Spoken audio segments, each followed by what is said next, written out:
হ্যাঁ বল, কেমন আছিস? ম্যাম, মনোজ মিত্রা নামে খাবারের অর্ডার ছিল। এই নিন টাকা। এ কি, এটা পায়েল না? হ্যাঁ পায়েলই তো। পায়েল এখানে কি করছে?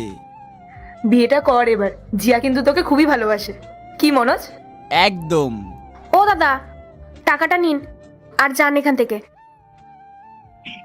টাকা মানে ও এখানে?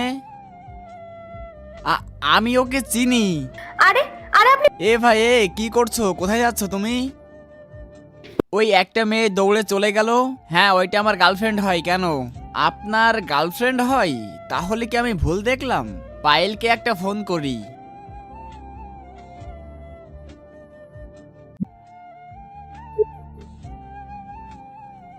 আজব তো, লোকটার কি মাথা ফাতা খারাপ আছে নাকি? এ ভাই, কি করছো? এটা বাড়ির ভিতরে ঢুকে গেছো, কাকে ফোন করছো? চাইছোটা কি তুমি? আপনার সাথে আমার কিছু কথা আছে। হ্যাঁ কি? ওই যেই মেয়েটা এখান থেকে উঠে চলে গেল, কি বললেন ওইটা আপনার গার্লফ্রেন্ড হয়? হ্যাঁ, ওইটা আমার গার্লফ্রেন্ড হয়। কেন? ও আমার ওয়াইফ। আরে ভাই, কি ফালতু কথা বলছো তুমি? ও আমার গার্লফ্রেন্ড হয়। আমি কোনো ফালতু কথা বলছি না, আমি সত্যি কথা বলছি। ও আমার ওয়াইফ হয়, ওর নাম পায়েল। আপনার যদি আমার কথা বিশ্বাস না হয় তাহলে ওকে ডাকুন, তাহলেই সত্যিটা সামনে চলে আসবে।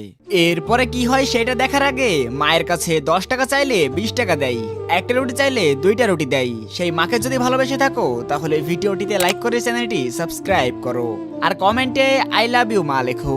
ঠিক আছে, দাঁড়া। পায়েল, একটু এদিকে আসো তো। হ্যাঁ বলো। একে তুমি চেনো?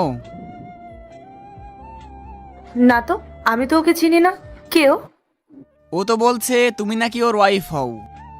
ওয়াইফ? তুমি কি পাগল হয়ে গেছো নাকি? তোমার মনে হয় আমি একজন ডেলিভারি বয়কে বিয়ে করব? পাগলের মতো কথা।